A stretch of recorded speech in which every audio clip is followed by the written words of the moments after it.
Hello everybody and welcome to In My Mug. This week we're coming from Guatemala, Limon in Palencia. Look at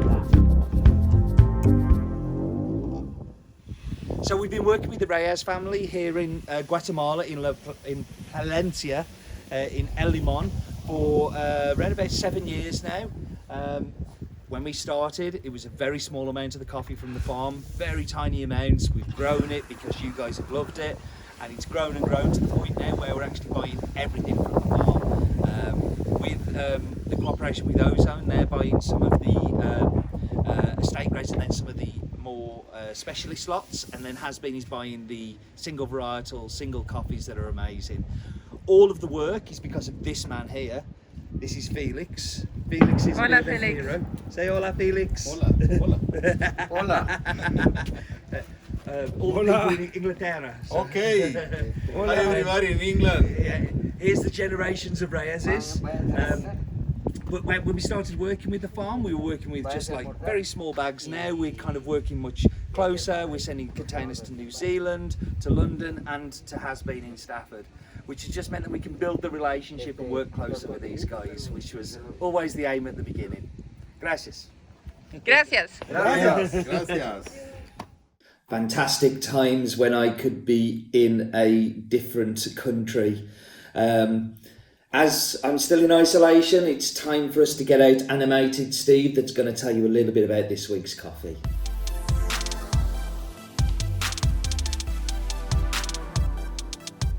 Thanks real Steve, good to be back again with you. So what we're going to do today is we're going to walk through some pictures of El Limon so you can get a feeling of what Steve sees when he goes. So we're going to click through some pictures here. We've got Beto looking at the tree. He absolutely loves this farm. It really is his happy place. Betillo, his oldest son, is going to be building a house on the farm. It's all about family. You can see from these next couple of photos here that it really just is about family and friends. Really is the warmest. When you kind of go to visit them, it's like stopping with friends. So natural processing, as we know, or you may not know because this could be the first time that you're watching, but natural processing is something that is done where you leave the cherry on the outside of the seeds to dry. That process can take anywhere between 10 and 30 days. And here we've got some pictures on the patios of those coffees drying. And then we've got a couple here where we're showing the washed coffee. So this is the difference between the coffee with the cherries on, coffee without the cherries on. The location of the farm is around about an hour and a half's drive, depending on how awful the traffic is from Guatemala City. In Guatemala City, you can actually see from the farm in the distance. Absolutely phenomenal view at night. A lot of natural forest still left there, so lots of trees, nature, and being in touch with nature is something that's very important to the whole family. I'm going to hand you back to Steve now because Steve's going to talk and introduce the next bit, and I think it's probably better from him. So normally we would do the map bit and we'd zoom in and zoom out and all of those things, and maybe we do that at the end, but what I wanted to show you here was something that has impacted every single coffee producer that I think I've ever met, and that is climate change. The climate that coffee's grown in has changed so much in the 15-20 years that I've been visiting coffee farms, and we're seeing farmers come up with innovative and thoughtful ways of how they might be able to address that. So whilst walking the farm with Beto just a few weeks ago, it feels like a lifetime ago, but yes, walking the farm with Beto, we saw an experiment that he's doing and we got talking a little bit about it, so I'll hand you over to Beto. Can you explain what's happening with the bottle there, why that's there? Okay, this is a kind of experiment or proof, putting a small drop of water, how the plants answer to the irrigation system. In the future, we're going to install irrigation system here to provide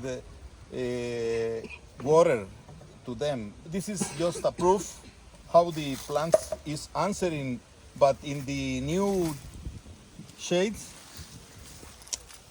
we see it's answering, it's green than the other plants, and it permit to know that with water the coffee gonna be answering better than without water.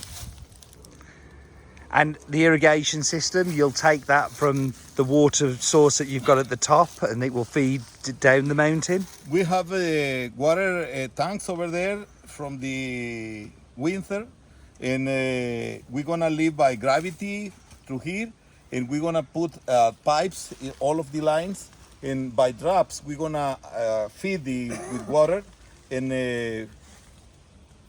nutrition system too. And just to give an insight to people who are watching the video, what kind of cost is involved in putting that irrigation system in? Like, probably could be around $1,500 by manzana, or $2,000 by hectare. and how many hectares are you hoping to do with the irrigation to start with? Well, to start, we're gonna start probably with 10 hectares proofing, but we have innovation with terrazas. Terrazas help to keep the humidity in the step of the plant.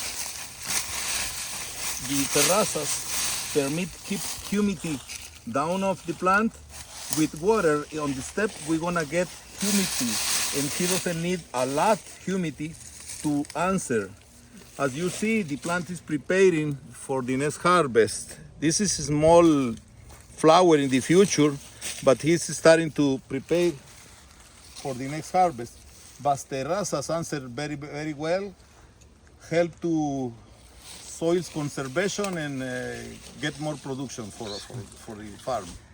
Can you just explain, Beto, why you need irrigation now, whereas in the past you haven't needed it? What's kind of changed for the farm? We start to produce coffee 22 years ago, and we don't need water or irrigation system in the past.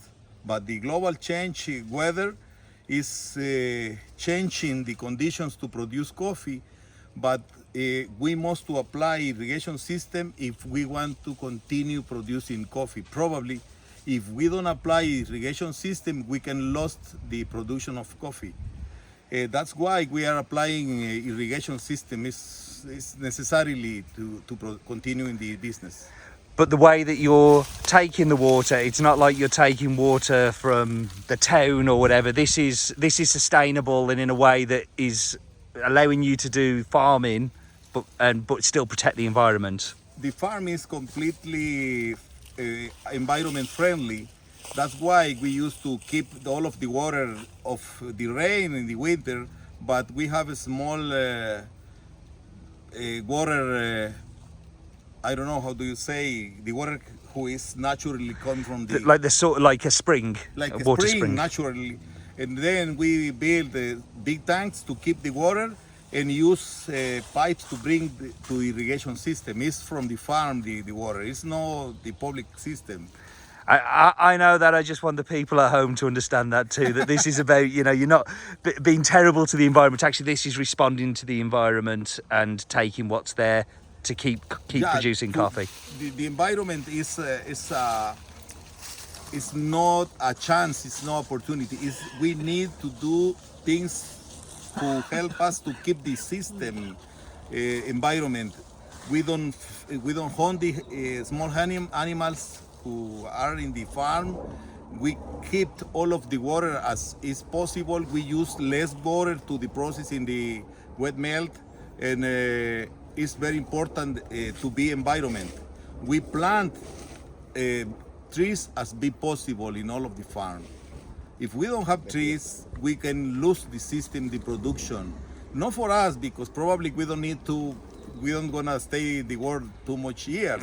But I have sons and grandsons, and that's why we must to keep the environment.